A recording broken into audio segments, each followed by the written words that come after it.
Today's a good day for sports fans, especially in Illinois. Without many actual live sporting events, it's one day many of us have been looking forward to, especially if you grew up like I did, wanting to be like Mike. And with that, we have a special guest with us today, joining us on the Zoom conference hotline. No, I'm sorry, it's not Michael Jordan, his airness. It's Representative Mike Zalewski joining us. A little bit of a letdown there, I hate to say, but Representative, I'm guessing you're looking forward to seeing The Last Dance, this big sports documentary coming out soon. I am. Me and my son watched the Bulls-Sonics game last night, Game 6, clincher 96, and his mind was blown that the Bulls were good. So that's saying something. So we need the Lithuanian GM. I forgot how to say his name. We need him to be really good because we need the Bulls to get back to relevance. Yeah, the dawn of a new day for the Bulls in their current front office, and it was the front office that led to the demise of that greatest team ever to grace the hardwood.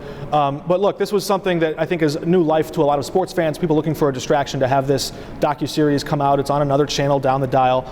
But the whole idea, I guess, one of the reasons I brought that up with you were really pushing for the legalization of sports gambling. In fact, I think that's the last time I saw you was at the ribbon cutting at Rivers Casino. The founder of that business was just saying, "Don't worry, we'll hang in there. The markets have seen, downturns before. We'll all get through this." And how the world has changed in the few weeks since.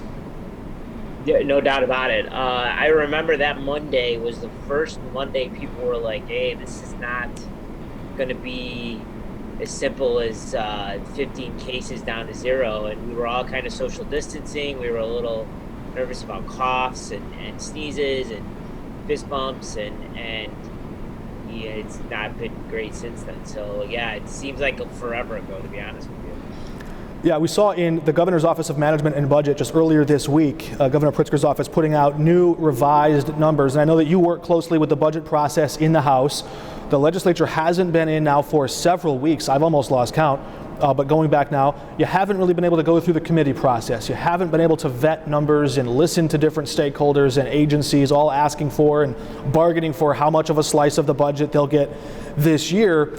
So how much more complicated is it when you compound that with the big pile of the big crater in missing revenue now? Companies aren't selling as many things, so their income tax is going down. People aren't working as often, so their income tax goes down. They're not buying as many things, so the sales tax goes down. How are you going to do all this by May 31st, or can you? Can we do it by May 31st? I simply don't know. That's going to be up to the public health experts, the epidemiologists, the people that the governor listens to on lifting the stay-at-home order, to determine when large gatherings can get back together, or at least gatherings of individuals to be in a room with social distancing in place and figure out if we can accomplish the people's work. It's not going to be pretty, Mark. We had a budget call yesterday with the governor's budget team before he took the on Wednesday before he took the podium, and the numbers are bleak. There's huge gaping revenue holes in both fiscal year 20 and fiscal year 21. We're preparing for it. I would say we've been down this road before with the prior administration, so we have a little bit of scar tissue on how to deal with these types of things, but it's not going to make it any easier, and we're doing the best we can to brace ourselves. Should universities, schools, human service providers also be bracing themselves? It should be. Schools and higher ed were helped by the first phase of the CARES Act was that recently passed. So money is going to flow into K through 12 and into higher ed to a limited extent. They're still going to be looking for help from us. CARES Act itself is going to help offset some of the IEMA costs and the PPE purchasing and things that we've been doing. That's going to be helpful to our budget situation. I think that though we are hoping the federal government comes in and helps states with these enormous pitfalls, and B, I think we're going to have to roll up our sleeves and do budgeting in a way that we didn't envision 6 weeks ago. Yeah, and are there any other pieces of maybe emergency legislation or things that need to change in state law now so that you can better activate or implement some of the funds from Congress, better distribute some of those funds? Are there any changes that you anticipate that might need to happen as well, not just in passing a budget, but what other things does the legislature need to do this session in your view? Yeah, it's a great question.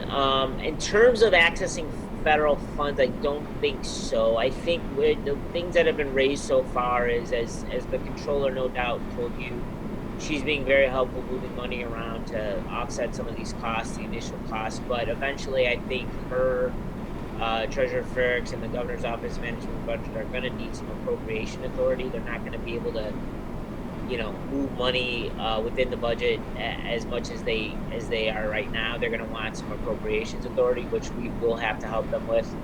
I think we're going to have to review the State's Borrowing Act to see if we can access some of the monies that the Federal Reserve is saying they're willing to purchase government debt. So we should review our short-term borrowing, long-term borrowing statutes to see if we can be helpful with that. What's the upside there? If the Federal Reserve buys some of the state's debt, what does that? Does that just lower the interest rate for you, or what does that do? It lowers the interest rate, and I think it opens up a market to us to get some cash flow going that maybe would not have been available to us otherwise. We're still, as far as the way I've been briefed by Gambi, they're still exploring how the Federal Reserve can be helpful, but what we do need is every available option to us, and if there's something statutorily that's preventing us from accessing short-term cash, we should consider changing that. All right, and Representative Zalewski, I believe, joins us from his home office, or is that your district office there? This is my office downtown. I came downtown today to tackle a few things that could be done in the district office. I practice social distancing. I have a White Sox mask here that I took the governor's. I don't know if you see it or not. It's inside out. But it says White Sox on it.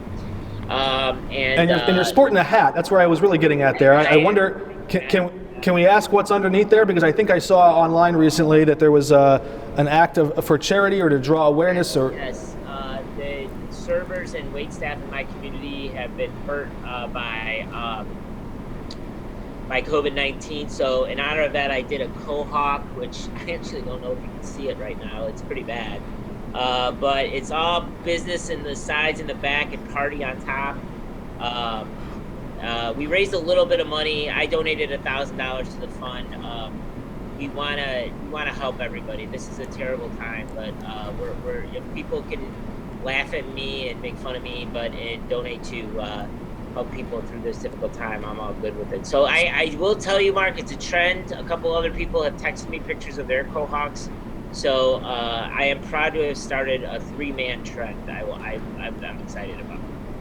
Every revolution starts with one person, Representative. You've got the party on top. I'm starting to get, unfortunately, a little bit of the party in the back here as we go without haircuts. But it's a small sacrifice, and of course there are many making much bigger ones. So thank you for your generosity to that cause. And a lot of us are missing our bartenders and waitresses and waitstaff and all those folks. And we're, of course, rooting for them and for those businesses and establishments to survive this pandemic. And hopefully we're eating ballpark dogs from the South Side again soon. I hope so too. I would settle for going to a restaurant and having a good meal with my wife. That would be great right now. But yeah, I think we're going to get through this together. I think a lot of people have shown their true colors in a good way, and I think this is, for Gen Xers like you and me who've never gone through something like this is something that I think we're going to be able to look back on and say we handled it in a way that we can be proud of. I appreciate the association, but I think you just graduated me. You promoted me from a millennial to a Gen X, but that's fine. You're a Gen Xer. You all can claim me. It's fine. Gen X. All right. Well, Representative Zalewski, thanks for logging on. Thanks for joining us, and we look forward to seeing you again soon. Stay well. All right, have a good weekend, Mark. Thanks. All right. Take care. We're back in just a moment.